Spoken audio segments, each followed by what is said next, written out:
Exclusive Economic Zone ako po! Bakit ba? Yun ang hindi ko maintindihan partner. Oh, pasok na! Sumeradyo! Teka lang, Flash Mario, report. flash report. Sige. Headline inflation rate o pagtaas po ng presyo ng mga produkto at serbisyo sa bansa bumili sa antas na 2% nitong Enero kumpara sa naitalang 1.8% noong Disyembre 2025. Ang flash report ni Alan Gatus. Pakinggan ho natin ang iba pang detalye. Alan? Bumilis pa ang antas na mga pangunahing serbisyo at bilihin para sa buwan ng January 2026. Ito ay batay sa pinakuling inflation report ng Philippine Statistics Authority o PSA. Ayon kay Undersecretary Claire Dennis Mapa, National Statistician at Civil Registrar General ng PSA, na itala sa 2% ang January 2026 inflation rate. Mas mabilis ito sa naitala para sa 1.8% noong December 2025.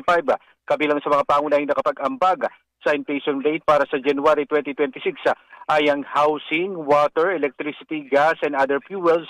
Gaya na lamang ng mas mataas na presyo ng kuryente, renta sa bahay at LPG. Nakatagdag din ang restaurant and accommodation services sa nagpabilis sa inflation rate para sa January 2026. Ako sa Langgatos ng GMA sa Paradyo, DCWB, dapat totoo. Sumeradyo! DZWB! Flash Report!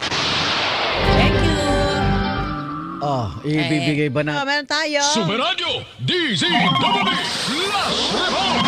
Dalawang politiko sa Northern Luzon hinihinalang mastermind o utak sa iligal na paggawaan ng sigarilyo sa Pampanga. Flash report ni Mark Makalalad. Mark! Kinumpirma ni DLG Secretary John Vic Remulla na may mga politikong nasa likod ng ilegal na paggawaan ng sigarilyo sa Pampanga. Sa kanyang inspeksyon sa Mexico, Pampanga, sinabi ni Remulla na dalawang politiko sa Northern Luzon ang hinihinalang mastermind at financier sa ilegal na paggawaan ng sigarilyo. Hindi naman natinukoy ni Remulla kung sino ang naturang mga politiko habang nagpapatuloy ang investigasyon. Samantala, maliban sa smuggling, kakasuhan din ng human trafficking ang incorporators ng pabrika dahil sa sapitang pagtatrabaho sa mahigit 6 na Pilipino na nasa gitna sa operasyon. Dapat din sa pagsalakay sa ilegal na pabrika sa sigarilyo sa Mexico, Pampanga noong January 28, nagresulta ito sa pagka-aresto sa 6 na Chino. Lumalabas naman sa investigasyon ang mga tatak ng sigarilyong natagpuan sa bodega ay kalintulad ng mga nasamsam ng Highway Patrol Group mula sa 14 na trailer truck sa Balete, Batangas noong December 31 noong nakarang taon na nagkakahalaga ng 1.1 billion pesos at ng operasyon naman noong January 1, 2026 sa Malabon na nagbunga ng pagkasamsam ng mga sigarilyong nagkakahalaga ng 1.5 billion pesos. Ang inyong kapuso Mark Makalalad ng GMA, Super Radio, DCWB, dapat totoo. Sumeradyo! DZWB! Flash Report! Sumakto naman yung topic natin kanina mga... Double B! Bantay! Barangay! Siyempre, kapag narinig nyo Bantay Barangay, ako'y utay-utay na uling magpapaalam Bukas na uli ako babalik. Pinunta ni Luisito Santos, Barangay 286, Lungsod na Maynila. Ano naman may balita mo sa barangay na yan, Louie?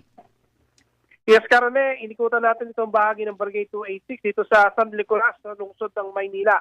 Ito yung mga barangay malapit lamang dito sa Delpan.